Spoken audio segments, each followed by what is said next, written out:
Let's start this lesson with a quick review, solving systems by combination. Remember, combination, you want to make opposites.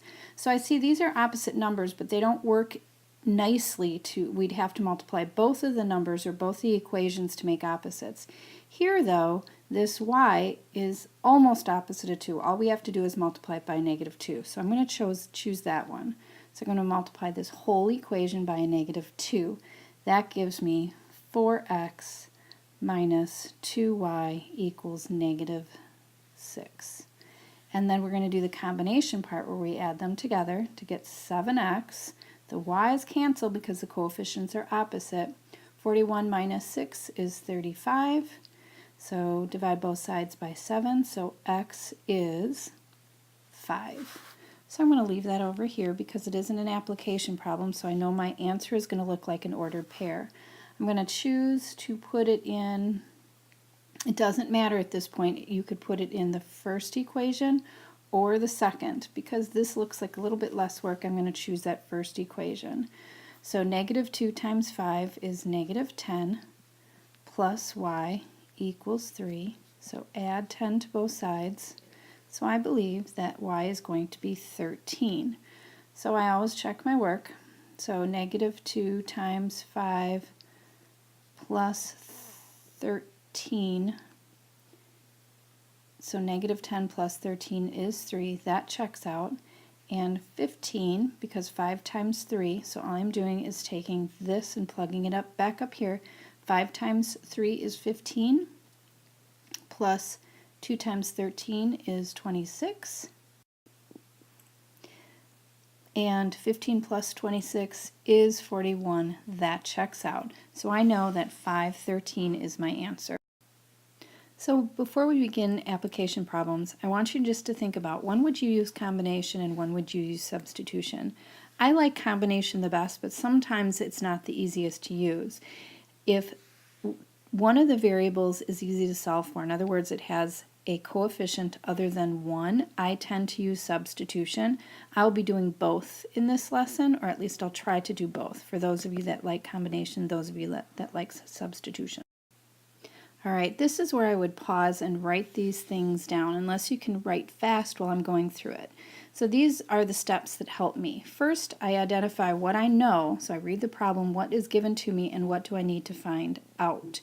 This is where I do my let statements. This is where I define the variables. Because remember, both of the equations that I write, or all of the equations that I write, are going to use the same two variables.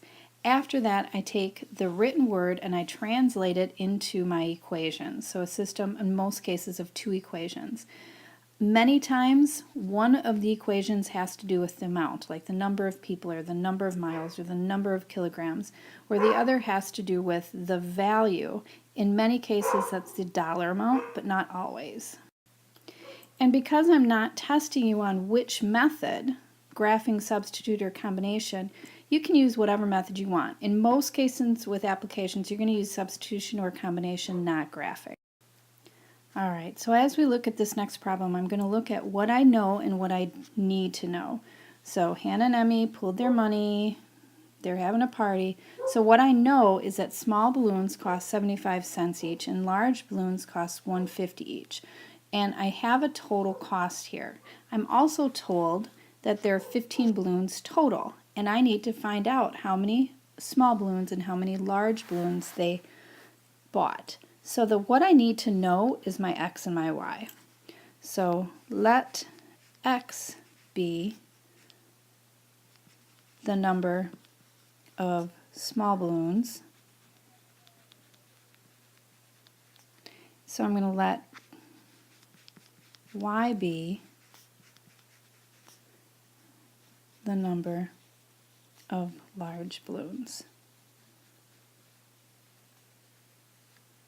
And I told you that many times the first equation is the easiest because it's the amount. So if x is the number of large balloons and y is the number of, if x is the number of small balloons and y is the number of large balloons, we know there are 15 balloons total. The other part is the cost. So we have the cost of the small, and they were 75 each. So 75 cents times the number plus the cost of the large balloons. They were $150 each. So 150 times the number of large balloons has to equal $15 total. So that's how we get that system of equations. I personally like, because these have a coefficient of 1, I am going to use that. I'm also going to pause because I would like you to pause and try to solve this on your own, and then once you've solved it, start again and check your work. Alright, hopefully you really did pause it, and this is what I got, and I'll try to walk through it with you. We already had this, so I solved by substitution, so I solved for y. I took this equation and plugged it into for this y right here. I did the distributive property, I combined my like terms, and then I solved using inverse operations. So I came up with x is 9. I plugged it in back here to get y is 6. I checked my work, that worked in both equations, so I figured out that they brought 9 small balloons and 6 large balloons. Alright, next example. So we're talking a sporting goods store that sells right-handed and left-handed. We found out the number of gloves that were sold and the amount that they were sold for. We know that right-handed gloves cost $45, left-handed cost $52. The question is, how many of each did they sell? And that will be our x and our y. So let x be the number of, and I'm going to choose right-handed because it was first in the problem. Right-handed gloves, and y be the number of left-handed gloves. Now what do we know? We know that there were 20 sold total. So that's going to be our first equation. The number of right-handed, which is x, plus the number of left-handed, which is y, equals the total of 20. We also know that they made $963 total. So it was the cost of, so how much money was paid for right-handed? Well, it was $45 for each glove, so $45x for the total amount, plus $52 for a left-handed for each one, so we have to multiply by the number that there were, and that equals $963 total.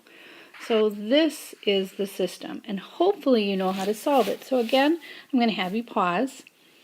I'm going to do the answer, and then we'll check back. So pause this and figure out the solution. Alright, hopefully you solved and you got an answer and checked to work.